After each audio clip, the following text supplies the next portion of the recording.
روزہ میں آنکھ میں کیا ہم دوا ڈال سکتے ہیں؟ کیا روزے میں آنکھ میں دوائی ڈال سکتے ہیں؟ اگر حلق میں اس کا ذائقہ محسوس ہو تو کیا حکم ہے؟ اور اگر سحری میں دوائی ڈالی پھر بعد میں اس کا ذائقہ حلق میں محسوس ہوا تو کیا حکم ہے؟ زبیر صاحب راول پنڈی سے۔ جناب زبیر صاحب، آنکھ میں ہم دوا ڈال سکتے ہیں روزے کی حالت میں، کیونکہ سرما لگانا روزے کی حالت میں نبی صلی اللہ علیہ وسلم سے ثابت ہے، اور آپ سرما لگائیں نا تو حلق میں اثر محسوس ہوتا ہے، تو اس لیے علماء کہتے ہیں کہ یہ خلاف قیاس ہے، نبی سے ثابت ہے، لہذا دوا بھی ڈال سکتے ہیں آنکھ میں، اگرچہ اس کا اثر حلق میں محسوس ہی کیوں نہ ہو۔ اگر حلق میں اثر محسوس ہوتا ہے تو بھی روزہ نہیں ٹوٹے گا آپ کا۔ روزہ میں بلغم یا تھوک نگلنا کیسا ہے؟ روزے کی حالت میں اگر منہ میں بلغم یا تھوک آ جائے اور اس کو نگل بھی لیا تو اس سے روزے پر کوئی اثر تو نہیں پڑے گا؟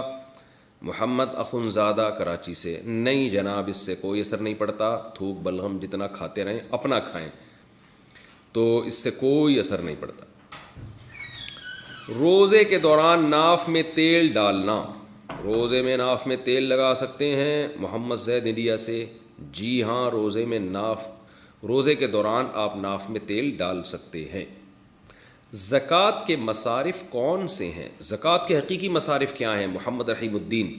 قرآن نے زکوٰۃ کے مصارف بیان کیے ہیں، فقراء مساکین، تو فقہا نے قرآن اور سنت کو سامنے رکھ کر عوام کی سہولت کے لیے ایک نصاب بیان کی ہے کہ بھئی 52.5 تولہ چاندی کیش رقم اور گولڈ اور تجارتی مال، یعنی کوئی بھی چیز جو بیچنے کے لیے خریدی ہے، اور ضرورت سے زیادہ سامان وہ ہوتا ہے جو پورے سال استعمال میں نہ آتا ہو، یہ 5 قسم کی چیزوں میں سے کوئی 1 یا 2 یا 3 یا 4 یا 5 کا مجموعہ اگر 52.5 تولہ چاندی کے برابر ہے، یعنی آپ کے پاس اگر چاندی ہے، دوبارہ بتا دیتا ہوں، چاندی ہے آپ کے پاس، یا سونا ہے، یا کیش رقم ہے، یا تجارتی مال ہے، تجارتی مال کا مطلب وہ مال جو بیچنے کے لیے خریدا ہے آپ نے،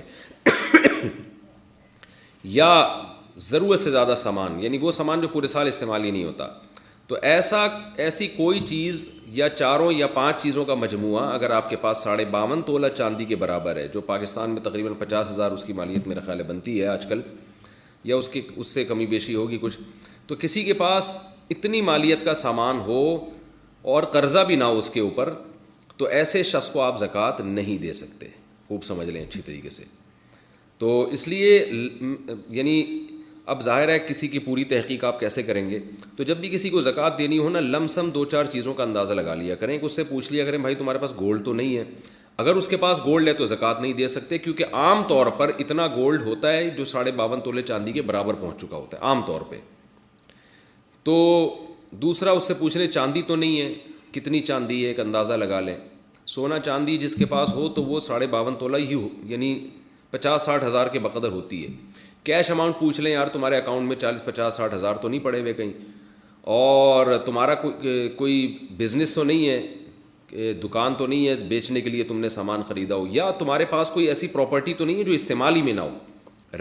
جس پراپرٹی میں آپ رہتے ہیں اس سے کوئی فرق نہیں پڑتا، کھیتی باڑی کے لیے آپ نے کوئی پراپرٹی دی ہوئی ہے یا رینٹ پہ دی ہوئی ہے، اس سے کوئی فرق نہیں پڑتا چونکہ یہ استعمال میں آ رہی ہے۔ تو 4-5 چیزیں غریب آدمی سے پوچھ لینی چاہیے، وہ غریب اگر بتا دے اور آپ کو لگ رہا ہو کہ سچ بول رہا ہے کہ نہیں جی میرے پاس سونا بھی نہیں ہے، چاندی بھی نہیں ہے، اور کیش اماؤنٹ بھی 50-60 ہزار میرے پاس نہیں پڑا ہوا، اور میرے پاس کوئی الگ پراپرٹی بھی نہیں ہے جو استعمال میں نہ ہو، تو لم سم تھوڑا سا اندازہ لگا لیں تو پھر آپ اس کو زکوٰۃ دے سکتے ہیں۔ اگر آپ کا خیال تھا کہ یہ زکوٰۃ کا مستحق ہے، آپ نے دے دی، بعد میں پتہ چلا کہ یہ تو مستحق نہیں تھا، تو زکوٰۃ ادا پھر بھی ہو جائے گی آپ کی، لیکن بغیر تحقیق کے ایسے ہی آنکھ بند کر کے اگر آپ نے کسی کو زکوٰۃ پکڑا دی، بعد میں پتہ چلا مستحق نہیں ہے، تو پھر زکوٰۃ ادا نہیں ہوگی، خوب سمجھ لیں۔